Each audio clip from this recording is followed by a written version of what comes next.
Shalom saudara yang saya kasihi dalam Tuhan, salam sejahtera bagi kita semua.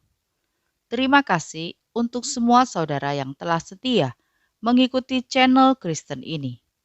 Teruslah dukung channel ini agar dapat menjadi berkat bagi banyak orang. Sebelum lanjut video ini, jangan lupa untuk menekan tombol like, subscribe, dan komen, serta tekan tanda lonceng agar saudara mendapat pemberitahuan video-video terbaru dari channel Kristen ini. Selamat mengikuti doa. Mari sebelum kita mendengarkan firman Tuhan, kita bersatu hati, kita akan berdoa. Bapa di surga, Bapa yang kami panggil, di dalam nama Tuhan Yesus Kristus, kami bersyukur buat pagi hari ini, kalau kami ada sebagaimana kami ada, semua oleh karena anugerah-Mu. Kembali lagi Tuhan, kami anak-anak-Mu, kami akan mendengarkan firman-Mu. Berkatilah kami, berikanlah kami hikmat-Mu, agar kami boleh mengerti setiap firman yang akan kami dengar. Di dalam nama Tuhan Yesus kami berdoa. Amin. Renungan firman Tuhan hari ini berjudul 3 kunci menghadapi permasalahan hidup. 2 Samuel 5 ayat 17 sampai 25.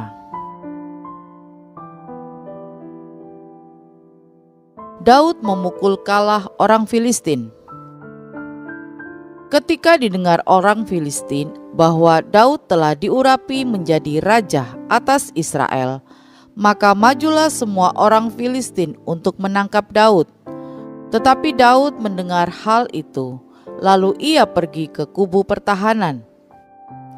Ketika orang Filistin itu datang dan memencar di lembah Refaim, bertanyalah Daud kepada Tuhan, "Apakah aku harus maju melawan orang Filistin itu? Akan kau serahkankah mereka ke dalam tanganku?" Tuhan menjawab Daud, "Majulah, sebab aku pasti akan menyerahkan orang Filistin itu ke dalam tanganmu." Lalu datanglah Daud di Baal Perasim dan memukul mereka kalah di sana. Berkatalah ia, "Tuhan telah menerobos musuhku di depanku seperti air menerobos." Sebab itu orang menamakan tempat itu Baal Perasim. Orang Filistin itu meninggalkan berhalanya di sana, lalu Daud dan orang-orangnya mengangkatnya. Ketika orang Filistin maju sekali lagi dan memencar di lembah Refaim, maka bertanyalah Daud kepada Tuhan.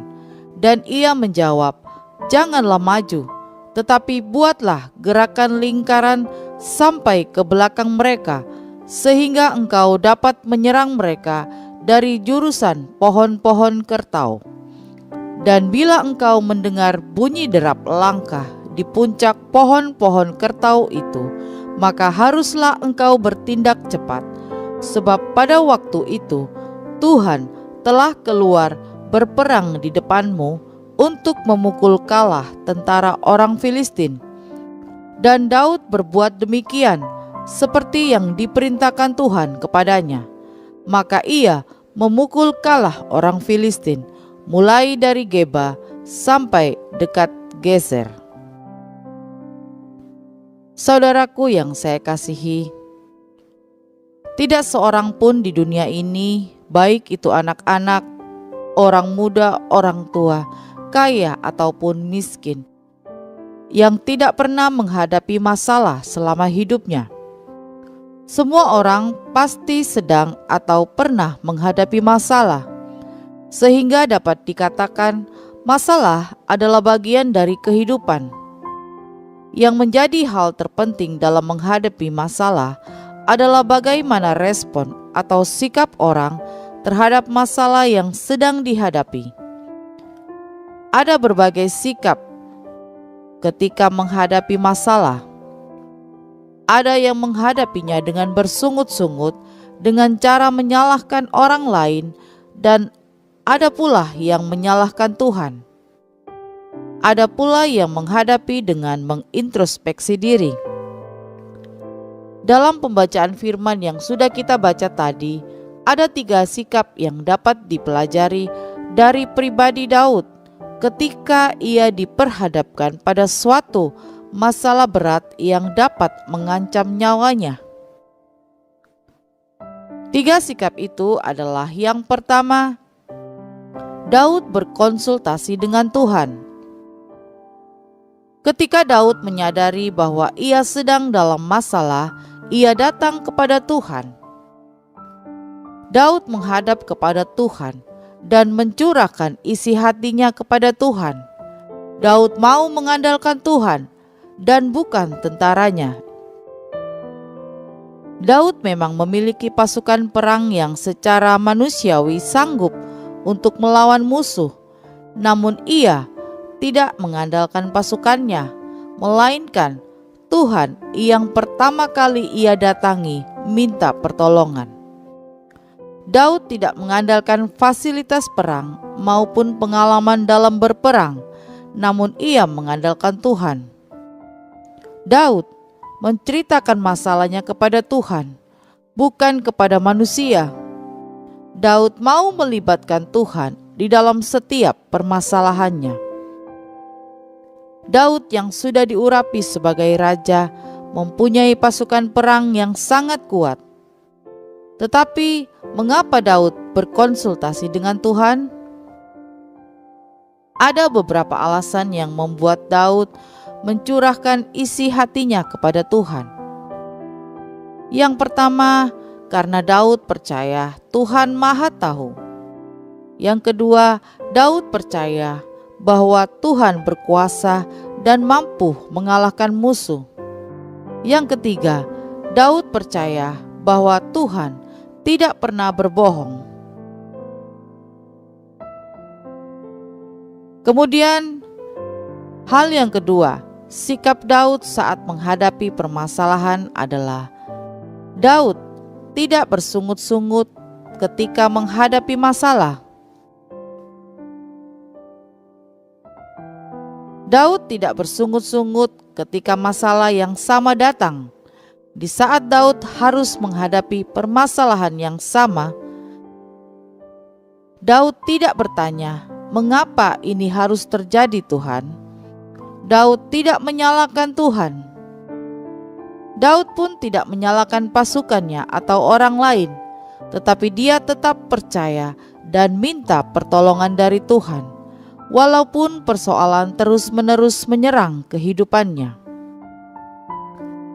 Apa yang Daud lakukan sangat berbeda dengan keadaan bangsa Israel pada zaman Musa yang bersungut-sungut kepada Musa dan Tuhan ketika tidak ada makanan dan minuman. Kemudian yang ketiga, sikap Daud saat menghadapi permasalahan adalah Daud taat kepada perintah Tuhan. Ketika Tuhan memerintah Daud untuk membuat gerakan lingkaran dengan taat, Daud melakukan. Bahwa dikatakan dia melakukan seperti yang sudah Tuhan perintahkan. Ketaatan Daud atas perintah Tuhan bukan setengah-setengah atau sebagian, namun sepenuhnya atau seutuhnya. Daud tidak membuat setengah lingkaran, namun ia membuat lingkaran utuh, seperti yang Tuhan perintahkan. Ketika kita mengingat kembali kisah di mana bangsa Israel tidak taat kepada Tuhan, saat mereka membuat patung dan menyembahnya, maka datanglah permasalahan. Jadi ketidaktaatan mendatangkan masalah. Jadi saudaraku yang saya kasihi, mari kita meneladani Daud. Miliki sikap yang benar ketika diperhadapkan pada tantangan atau masalah. Berkonsultasilah atau bertanyalah kepada Tuhan lewat doa, bukan mengandalkan manusia. Jangan bersungut-sungut ketika masalah datang, dan taatlah kepada perintah Tuhan. Amin. Mari kita berdoa. Bapa di surga, Bapa yang kami panggil, Di dalam nama Tuhan Yesus Kristus, kami datang di hadapan-Mu saat ini dengan penuh kerendahan hati. Kami meninggikan Engkau sebab hanya Engkau yang layak kami tinggikan. Hanya Engkau yang layak kami agungkan. Engkaulah Tuhan, Engkaulah Raja kami. Pagi hari ini kami bersyukur dan berterima kasih buat hari yang baru ini. Terima kasih buat penyertaan-Mu di sepanjang malam yang sudah kami lewati. Kami ada saat ini, kami masih bernafas, kami sehat, kami kuat, semua oleh karena kemurahan-Mu. Terima kasih buat firman Tuhan saat ini yang sudah memberkati kami. Kami mau meneladani Daud di dalam kami menghadapi masalah hidup kami. Mampukan kami Tuhan untuk dapat melakukan firman-Mu. Terima kasih Tuhan, terima kasih. Kami percaya Engkau Allah yang sudah mendengarkan segala doa-doa kami. Kami akan melangkah di hari yang baru ini di dalam nama Tuhan Yesus Kristus. Haleluya. Amin. Puji Tuhan, kita sudah berdoa pagi hari ini. Saya percaya kita sudah diberkati. Selamat pagi, selamat beraktivitas. Tuhan Yesus memberkati.